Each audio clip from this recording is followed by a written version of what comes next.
தமிழ்நாடு அளவில் மாநில அளவில் நடைபெறுகின்ற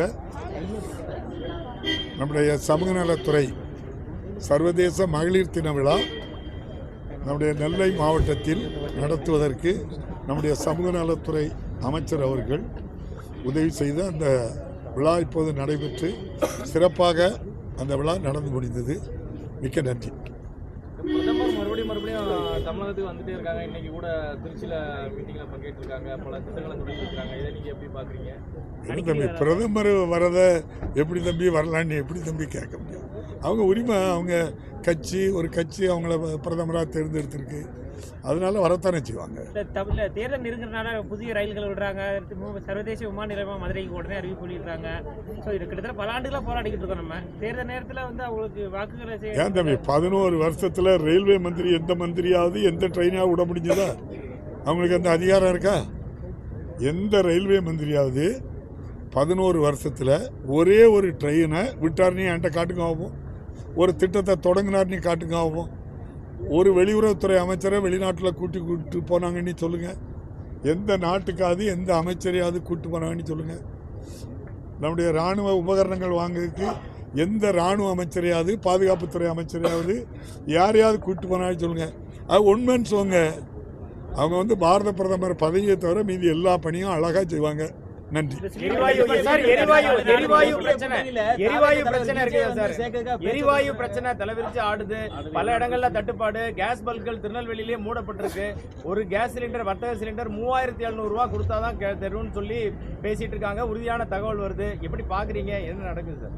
அதாவது மாண்புமிகு பாரத பிரதமர் மத்தியில் ஆட்சியில் இருக்காங்க. அந்த அரசு தான் 4 நாளைக்கு முன்னால் என்ன சொல்கிறாங்கன்னா 30 நாட்களுக்கு தேவையான கேஸ் இருக்குது, பெட்ரோல் இருக்குது, டீசல் இருக்குது, எந்த பிரச்சனையும் இல்லை, 1 மாத காலத்துக்குன்னு சொன்னாங்க. அந்த 1 மாத காலத்துக்கு இருந்த கேஸ் எங்கே, டீசல் எங்கே, பெட்ரோல் எங்கே? இவையெல்லாம் தன்னுடைய நண்பர்கள் அந்த தொழிலில் இருக்கிறாங்க, அவங்கள விலையை கூட்டி கொள்ளையடிக்காக பதுக்கி வச்சிருக்கிறது மத்திய அரசு தான் பதுக்கி வச்சிருக்கு. உண்மையிலேயே இல்லாத அதாவது தட்டுப்பாடு கிடையாது, தட்டுப்பாடாக உருவாக்குறாங்க. அல்லது பொய்யான தகவல் சொன்னாங்களா? கேளுங்க. நீங்கள் 4 நாளைக்கு முன்னால் சொன்னது பொய்யா, இன்னைக்கு சொல்கிறது பொய்யா? எது உண்மைன்னு நீங்க தான் சொல்லணும். மக்கள் அதிகமா வாங்கிருக்காங்கல்ல, நிறைய தட்டுப்பாடு வருது சொல்லி ஏங்க நீங்க மக்கள் அதிகமா பதியும் போது அந்த ஒரு கன்ஜெஷன் ஏற்படுறதுங்கிறது இயற்கையான விஷயம் தானே. அப்போ மிகைப்படுத்தப்படுகிறதா? எதிர்கட்சிகளால தொடர்ந்து மிகைப்படுத்தப்படுகிறதா? இல்லை, யாரும் மிகைப்படுத்தல தம்பி. நீங்க தான் பூட்டி சாவி எட்டு போயிட்டீல. கேஸ் இல்லைன்னு பூட்டிட்டிய, ஹோட்டலே மூட்டியாச்சு. இப்போ பெட்ரோல் டீசல் இல்லைன்னு மூட போறாங்க. நீங்க 4 நாளைக்கு முன்னால என்ன சொன்னீங்க? அது யார் சொன்னா? அதுக்கப்புறம் ஒவ்வொருத்தருக்கும் 30 சிலிண்டர் கொடுத்துருக்கீங்களா? ஒவ்வொரு வீட்டுதாரருக்கும் 30 சிலிண்டர் கொடுத்துருக்கோம். அதே போல் ஹோட்டல் வச்சுருக்கக்கூடியவங்களுக்கும் நாங்கள் என்ன செய்யிருக்கோம்? 30 சிலிண்டர் கொடுத்துட்டோம். அதனால் ஒரே நாளையில் 30 காலி ஆகிட்டு சொல்லுங்க. அப்போ ஒன்றுமே ஏங்க அவங்களுக்கு தெரியாத நமக்கு ஒரே நாள் ராத்திரி 1000 ரூபா நோட்டா 500 ரூபா நோட்டா செல்லாது, 2000 ரூபா நோட்டு எல்லாம் செல்லாதுன்னு சொன்னீங்க. 1000 500 முதல்ல சொன்னீங்க, அதுக்கு பதிலாக 2000 கொடுத்தீங்க. ஒரே நாள் பண்ணீங்க. அவங்க நண்பர்களெல்லாம் கருப்பு படத்தை வெள்ளையாக்குறாங்க, அதோட முடிச்சுக்கிட்டே. அவ்வளோதானங்க. நீங்கள் அதில் எங்கேயாவது கருப்பு படத்தை ஒழிக்கன்னு சொன்னீங்க. நீங்கள் கொடுக்கக்கூடிய அந்த கருப்பு அந்த நோட்டு செல்லாதுன்னதுக்கு பிறகு செல்லாத நோட்டு எவ்வளவு வந்திருக்கு, இதில் எவ்வளவு தவறு நடந்திருக்கு நீங்கள் ஒன்றும் சொல்லலையே.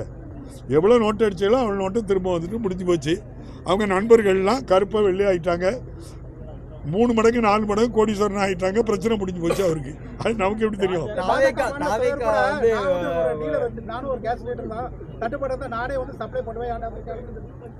அப்போ இந்தியாவில் உள்ள எல்லா இதையும் நம்ம மாண்புமிகு நம்ம நயனா நாகேந்திரன் வீட்டிலையா இருக்கெல்லாம் அப்படின்னா அப்படிதான் அப்போ தான் அவர் எல்லாரும் ஏன்ட்ட வாங்க தரேன்னு சொல்லணும்.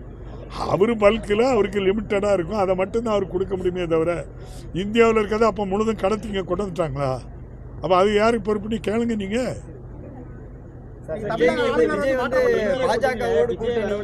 பவன் கல்யாண் மூலம் பேச்சுவார்த்தை நடத்தப்படுது அப்படிங்கிறாங்க. அப்படி வந்தால் திமுக மிகப்பெரிய ஒரு அழுத்தமா இல்லை எதிர்ப்பாக ஒரு அமையும் நினைக்கிறீங்களா? ஏங்க திமுகவை எதிர்த்து யாருங்க ஃபீல்டில் நிற்காட்டி சொல்லுங்க. நீங்கள் எல்லாமே நொறுங்கி 100 சில்லியாகி போய் நிற்கிறாங்க. மக்கள் அவ்வளவும் திமுக கூட இருக்கிறாங்க. மாண்புமிகு முதல்வர் செய்த திட்டங்களோட மக்கள் இருக்கிறாங்க. இந்த அரசு சாமானிய மக்களுக்கு செய்திருக்கக்கூடிய சலுகைகள் அந்த மக்கள் ஓட்டு போட தயாராக இருக்காங்க. நான் சொல்கிறேன் 53% ஓட்டு மாண்புமிகு முதல்வருக்கு அவர் சுட்டி காட்டிய வேட்பாளருக்கு கிடைக்கும். மீண்டும் 2.0 ஆட்சி வரும். மீண்டும் அவங்க மக்கள் ஒரு முடிவு எடுத்துட்டாங்க. இவங்க வந்த உடனே முதல் கையெழுத்து இனி 1000 ரூபா கொடுக்கவே மாட்டாங்க, 2000 கொடுக்கிற முதல்வருக்கு நன்றிங்காங்க. அமலாக்கத்துறை சம்மன் அனுப்பின நிலையில போய் ஒரு கூட்டணி ஏற்படுறதா சொல்லியிருக்கிறாங்க. அது எப்படி பாக்குறீங்க? அதை கூட்டணி வச்சிருக்காங்க. பாரதிய ஜனதா கட்சியினுடைய கூட்டணி அமலாக்கத்துறை, சிபிஐ, வருமான வரித்துறை, இவங்களை இதுக்குள்ள இப்போ புதுசாட்டு தேர்தல் ஆணையம், இவங்களை தவிர வேற யாரு கூட்டணியும் இருக்காங்க அவங்ககிட்ட. இவங்கள வச்சு தான் ஒவ்வொரு மாநிலத்திலும் என்ன செய்யணுமோ அதை செய்கிறாங்க. அவங்க ஓவர் கான்ஃபிடென்ட்ல பிஜேபி மீண்டும் ஆட்சிக்கு ஒரு 3வது தடவை வரும்போது 400 சீட் ஜெயிப்போம்னு சொன்னாங்க. 239 ஆகிப்போச்சு. இப்போ தமிழக முதலமைச்சர் 200 சொல்லியிருக்காரு, நீங்களும் சொல்லுதீங்க. இது ஓவர் கான்ஃபிடென்ட்டாக தெரியலையா? ஏங்க அவங்க கான்ஃபிடென்ட்டு அவங்க என்ன செய்வாங்க சொல்லுங்க. அயோத்தியில் கோயில் கட்டுவேன், கலவரம் உருவாக்குவேன், ஜாதி பிரச்சனையை உருவாக்குவேன், மத கலரத்தை உருவாக்குவேன். இதை தாண்டி அவங்க என்ன திட்டம் கொண்டு வந்திருக்காண்டி ஒன்றை சொல்லுங்க. நீங்கள் எதையாவது ஒன்றை சொல்லுங்கள். இன்னைக்கு கூட இப்போ நார்வேலேருந்து ஒரு ட்ரெயின் வருது. வள்ளியூர்லேருந்து நாங்கள் என்ன செய்ய வேண்டியிருக்கு, நான் அதை ஆரம்பித்து வைக்கிறது நம்ம பாரத பிரதமர் தான். ஏங்க அவங்க என்ன நினைக்காங்களோ அதெல்லாம் நடந்துக்கிட்டு இருக்கோம். பாரத பிரதமர் நினைக்கிறத செய்துக்கிட்டு இருப்பாங்க. மக்களை பற்றி எப்போ நினைச்சாங்கன்னு சொல்லுங்கள். நீங்கள் 100 நாள் வேலை திட்டம் ஆண்டுக்கு 10,000 கோடி ரூபா தமிழ்நாட்டுக்கு வந்தது. இப்போ 100 நாள் 125 நாள்னு சொல்லிட்டு 6,000 கோடி ரூபா மாதம் ஆண்டுக்கு தரங்காங்க. நீங்கள் இதில் கேட்க முடியுங்களே? யாரும் கேட்க முடியல, கேட்கல, என்ன செய்ய முடியும்? இந்த கேஸை கேளுங்கன்னு எந்த டிவிலையாவது ஒரு 4 நாளைக்கு முன்னால் தான் 1 மாதத்துக்கு இருந்துன்னு சொன்னவங்க அதெல்லாம் எங்கே போச்சு? ஒரு டிபேட் வைங்க. வச்சாக்கி உங்கள் டிவியை மூடிடுவாங்களே. அது பயந்து போயில இருக்கே எல்லாரும். இல்லை ஓடும், ஓடுற மாதிரி ஓடிட்டு எடுத்துட்டு போயிருவேன். எங்களுக்கு அந்தாலும் ஓடிடும். அது ஓடுன மாதிரி ஓடிட்டே போயிடும். அது அதை ஸ்ட்ராங்கா நின்று இன்னைக்கு பாரத பிரதமர் வராங்க. தமிழ்நாடே கொந்தளிச்சு நிற்கணும்ல, இன்னைக்கு போய் கேட்கணும்ல பாரத பிரதமரே இல்லை. அதனால அதுக்காக திமுக கருப்பு பலூன் பறக்க விட்டுருக்கலாம். என்னது? பாரத பிரதமருடைய அறிவிப்புக்கு எதிர்ப்பு தெரிவிச்சு, இதுக்கு முந்தைய எதிர்ப்பு தெரிவிச்சு கருப்பு பலூன் பறக்க எதிர்ப்பு தெரிவிச்சிருக்கலாம். இப்போ அவங்களுக்கு இங்க ஒண்ணு இல்லைன்னு தான் தெரிஞ்சு போச்சு இல்லையா தம்பி? நோ, பாரத பிரதமர் எத்தனை தடவை வந்தாலும் செய்தான், அமித்ஷா எத்தனை தடவை வந்தாலும் செய்தான், நோன்னு தெரிஞ்சு போச்சு. என்னமா தேவையில்லை, தேர்தல் வருது, சந்திச்சுட்டு மீண்டும் பார்த்துக்கலாம். டெய்லி தினசரி நாளிதழ்களில் மத்திய அரசு தமிழகம் வளர்ச்சி அடைந்திருக்கு, தமிழகத்தினால மத்திய அரசுக்கு பெருமை சேர்ந்திருக்குன்னு கூட நீங்க விளம்பரம் கொடுத்தாங்க மத்திய அரசு. அதை தவிர வேற வழி இல்லைல்ல அவங்களுக்கு. இந்தியாவில் தமிழ்நாட்டு மட்டும்தானே வளர்ந்துருக்கு. அதுக்கு ஒரு முதலமைச்சர் இருந்து சிறப்பாக பணியாற்றி வளர்த்துருக்காங்க. அது இந்தியாவில் தானே இருக்கு. அதனால இந்தியா தமிழ்நாடு மூலம் வளர்ந்தேன்னு பெருமையாக சொல்றாங்க. நன்றி, வணக்கம். வாங்க போ. இல்லை எதுவும் 905 வாங்கிடும். எனக்கு தட்டுப்பாடு வந்தா 905 வாங்கிடும்.